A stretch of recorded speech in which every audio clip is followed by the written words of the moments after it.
Dear students, today's topic is unemployment. So let's have focus upon the concept of unemployment. Unemployment is a situation where people do not have any work to do. When demand for labor is less than the supply of labor, then the problem of unemployment arises. When labor force is underemployed, in other words, it can be said in case of unemployment. So various people have understood the scenario of unemployment in an economy, and accordingly they gave various definitions, or you can say the various concepts have been introduced by various persons. Say for example, let's start with some different conceptual terms with their respective definitions. First is labor force.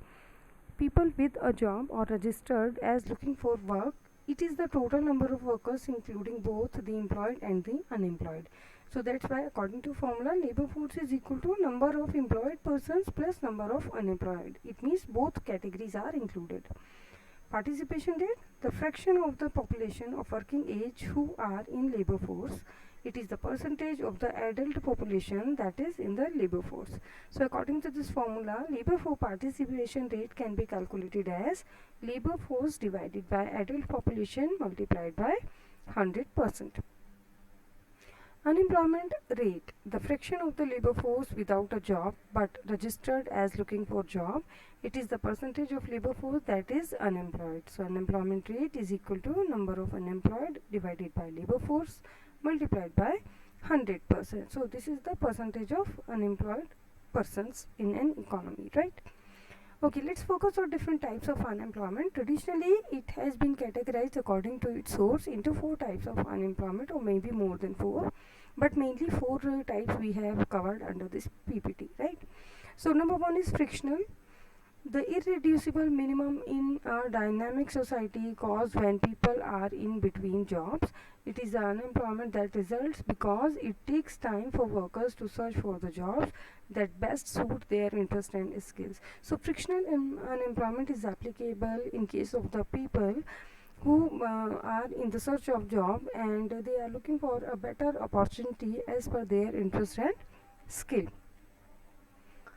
Number 2 is structural. It arises from the mismatch of skills and job opportunities as the technological and productive structure of the economy changes. It is the unemployment that results because the number of jobs available in some labor markets is insufficient to provide a job for everyone who wants. 3 possible reasons for structural unemployment are minimum wage laws, unions means labor unions I am talking about, and efficiency wages, right? Number 4 category is cyclical unemployment. It is the unemployment which is associated with the business cycle. So business cycle we will discuss in detail in other chapter. It is the deviation of unemployment from its natural rate. So we will discuss natural rate later on in this chapter. Seasonal unemployment, this is unemployment that is associated with seasonal changes in economic activity. For example, temporary jobs you can say, like construction work, because construction goes for a particular duration, so that's why the people are employed. Otherwise, as soon as their construction work is over, then they are again unemployed, right? Okay, let's focus on the concept of natural rate of unemployment. This is the normal rate of unemployment around which unemployment rate fluctuates. So according to this particular figure, when we focus on vertical axis we have taken percent unemployment rate in percentage, and on horizontal axis we are taking the time period, and the dotted line has been shown as the natural rate of unemployment, as this is the normal rate around which unemployment rate fluctuates, or you can say this is the average level of employment around which unemployment rate fluctuates. So below this line, this is the negative rate of unemployment, and above this line this is the positive rate of unemployment. Let's focus on minimum wage laws. Unemployment can also occur because of minimum wage laws. Because according to the legal system of India, or according to wage laws, the minimum wage that has been prescribed in the law system, so that cannot be sufficient for them. So that's why the people do not want to receive a particular job, or they do not want to join. So they are willing to keep unemployed for a certain duration. Minimum wage is a price floor. Price floor means this is the minimum level that is required for the subsistence of a person, right? If the minimum wage is set above the equilibrium wage in the labor market, a surplus of labor will occur. So, what is equilibrium wage rate? We will discuss is this part um, in detail in my another video that is related with theory of wages and covered under the topic principles of economics, right? Right? Okay. If the minimum wage is set above equilibrium wage in the labor market, a surplus of labor will occur, because if minimum wage is higher, then the people will be attracted more towards this higher wage, and everybody will be willing to accept a job. So that's why the surplus of labor will occur in the economy. Most workers in the economy earn a wage above the minimum wage. Minimum wage laws therefore have the largest effect on workers with low skill and little experience. Actually, minimum wage law is beneficial for such kind of categories of the workers who are actually having very lower skill level and very little experience, so that they can have their livelihood. When wage is capped above the equilibrium level for any reason, the result is unemployed. Okay, let's focus on the Phillips curve. Phillips curve is an important concept that represents the relationship between inflation rate and unemployment rate. So let's focus on how inflation rate and unemployment are related to each other. Phillips is the name of a person who first of all identified the market scenario, and he observed the market situation with respect to inflation and unemployment, and he found an inverse relationship between these two variables. So this curve is known as Phillips curve. Phillips analyzed 60 years of British data and did find and found that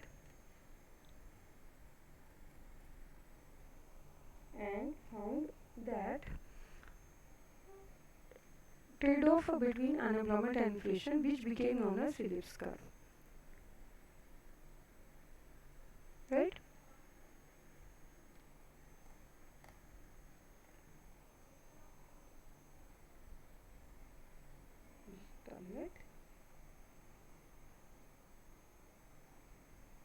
Okay.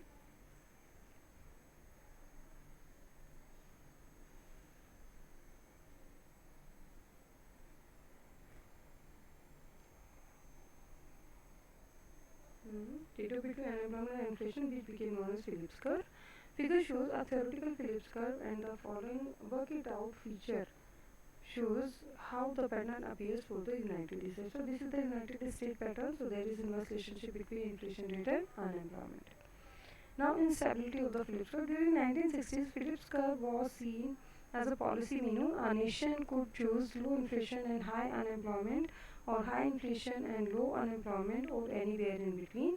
Fiscal and monetary policy, we will discuss fiscal and monetary policy in detail later on, could be used to move up or down the Phillips curve as desired. Then a curious thing happened. When policymakers tried to exploit the trade-off between inflation and unemployment, the result was an increase in both inflation and unemployment. What had happened? The Phillips curve shifted. The US economy experienced this pattern in the deep recession from 1973 to 75, and again in back-to-back recessions from 1980 to 82. Many nations around the world saw similar increases in unemployment and inflation. This pattern became known as stagflation. The stagflation is an unhealthy combination of high unemployment and high inflation. As you are aware that high unemployment rate as well as high inflation rate both are very harmful situation, or you can say very unfavorable situation for an economy. Perhaps most important, stagflation was a phenomenon that could not be explained by traditional Keynesian economics. Keynesian economics is a part of economics that was proposed by J.M. Keynes. He was an economist. Okay. So let's focus on long-run Phillips curve.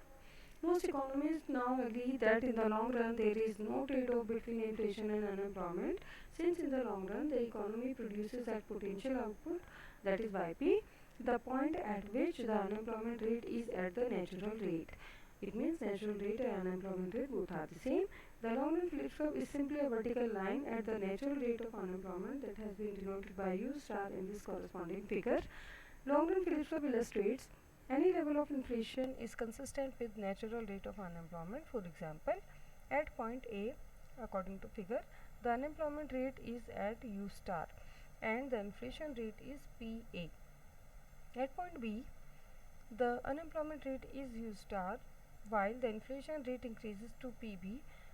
No trade-off exists between inflation and unemployment in the long run, right? So this trade-off becomes vanished in the long run, and a situation arises in the economy where unemployment rate becomes stagnant, and accordingly inflation rate, the price rate can be fluctuated in the economy.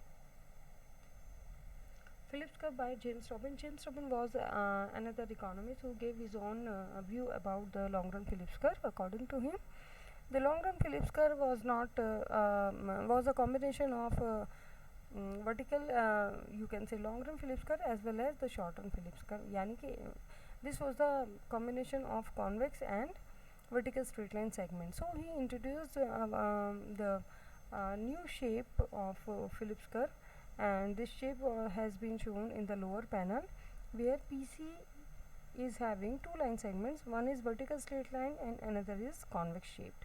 So in the short run, it is representing the both time periods, short run as well as long run, and indicating that in the short run it is convex, means there is trade-off between inflation and unemployment, but in the long run the unemployment rate becomes constant, and this constant unemployment rate is known as critical rate of unemployment, and whatever be the inflation rate, the unemployment rate becomes the unemployment rate remains the same.